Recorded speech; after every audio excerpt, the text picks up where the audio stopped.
A que la expresión renta fija suena a finanzas súper complicadas, a gráficos que no hay quien entienda, pero ¿y si te dijera que la idea que hay detrás es algo que muy probablemente ya hemos hecho alguna vez? Hoy vamos a quitarle todo el misterio a este concepto. Vamos a descubrir qué es exactamente y por qué puede ser una herramienta de inversión sorprendentemente sencilla y, lo mejor de todo, sin necesidad de un diccionario financiero. ¡Empezamos! Venga, pues vamos a empezar por el principio. Y lo curioso es que ese principio no está en un libro de finanzas. ¿Qué va? Está en una experiencia de lo más común.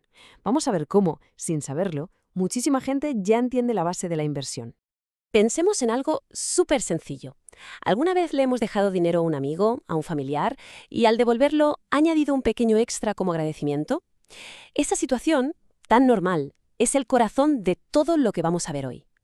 Pues resulta que ese pequeño extra es, en esencia, un interés.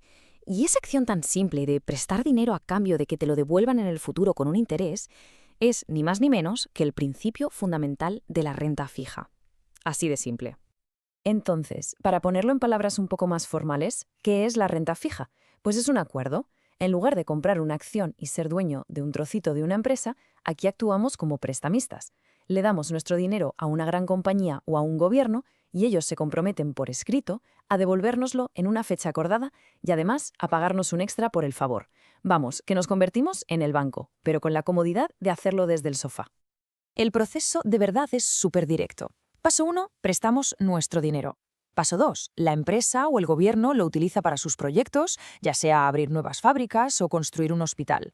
Y paso 3, al final del plazo, nos devuelven el dinero que pusimos al principio más los intereses que pactamos. De ahí viene lo de renta fija, porque las condiciones se saben desde el primer día. Vale, pero ¿a quién le estamos prestando dinero exactamente? No hablamos de entidades raras o lejanas. En realidad son gigantes que forman parte de nuestro día a día. Empresas y gobiernos cuyos nombres nos suenan a todos. Se le puede prestar dinero a gigantes mundiales como Pepsi cuando quieren lanzar un nuevo refresco, o a Oracle para que financien sus centros de datos. También a líderes de aquí como Mercado Libre, FEMSA o Bimbo. O incluso a los gobiernos, ayudando así a financiar cosas tan importantes como hospitales, carreteras y colegios. Para entender la diferencia clave con otras inversiones, como las acciones, hay una analogía que funciona genial. La renta fija vendría a ser como una bicicleta eléctrica. Es un viaje estable, predecible y sobre todo seguro. Por otro lado, las acciones son como una moto de carreras. Te ofrecen la posibilidad de ir mucho más rápido, de tener más emoción, pero claro, el riesgo de un susto es bastante mayor. Al final, la elección depende del tipo de viaje que se quiera hacer. Y ojo que aunque todo esto suene a mercados digitales y finanzas supermodernas, el concepto de prestar dinero a cambio de un interés es una de las ideas económicas más antiguas de la humanidad. Para entenderlo bien, vamos a hacer un viaje rapidísimo a través de 5.000 años de historia. Pues sí, hace 5.000 años, en Mesopotamia, los sumerios ya prestaban trigo y lo apuntaban todo en tablillas de arcilla. Damos un salto enorme y en la Venecia del siglo XII, el gobierno directamente emitía préstamos forzosos a sus ciudadanos para financiarse. Avanzamos hasta el siglo XVII y la Compañía Neerlandesa de las Indias Orientales fue pionera en emitir lo que hoy conocemos como bonos para pagar sus viajes. Y hoy todo ese mercado global está literalmente en la palma de la mano. Y esto nos lleva a una diferencia fundamental, que se resume en esta idea.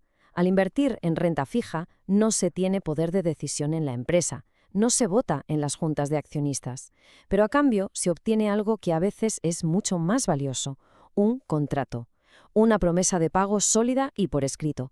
En tiempos de incertidumbre, esa certeza es un activo muy, muy potente. Perfecto, ya tenemos claro el qué y el por qué. Ahora viene el dónde.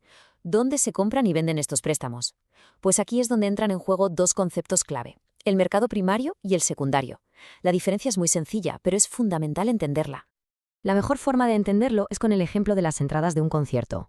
Imagina que compras la entrada directamente en la web oficial del artista. Eso es el mercado primario. Pero si luego esas entradas se agotan y las compras a otra persona en una plataforma de reventa, eso es el mercado secundario. Con los bonos es exactamente lo mismo. Resumiendo la diferencia clave, en el mercado primario el dinero va directamente a la empresa o gobierno que emite el bono. Es, por así decirlo, dinero nuevo para financiar proyectos. En el mercado secundario, el dinero simplemente cambia de manos entre inversores. ¿Y por qué es importante este segundo mercado? Pues porque aporta liquidez. O sea, permite que alguien pueda vender su bono antes de que venza si por lo que sea necesita recuperar su inversión. Bueno, hemos visto qué es, un poco de su historia, cómo funciona, pero ¿qué significa todo esto en la práctica? Vamos a resumirlo en las ideas clave, en lo que de verdad importa recordar de todo este concepto. Lo fundamental, lo que hay que llevarse a casa, es esto. La renta fija tiende a ser más estable que las acciones. Ofrece unos retornos más predecibles. No hace falta ser millonario para empezar. De hecho, suele ser un primer paso muy habitual para los que se inician en la inversión. Y sobre todo, puede dar una mayor sensación de tranquilidad y seguridad. Y aquí llegamos a la conclusión más importante de todas.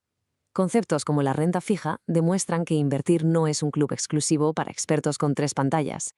En realidad, es un campo abierto para la gente curiosa, para quienes tienen ganas de entender un poco mejor cómo funciona el mundo del dinero. Así que después de este repaso, la reflexión final es bien simple. La curiosidad es siempre el primer paso para aprender cualquier cosa. La pregunta ahora es, ¿estamos listos para dar ese paso?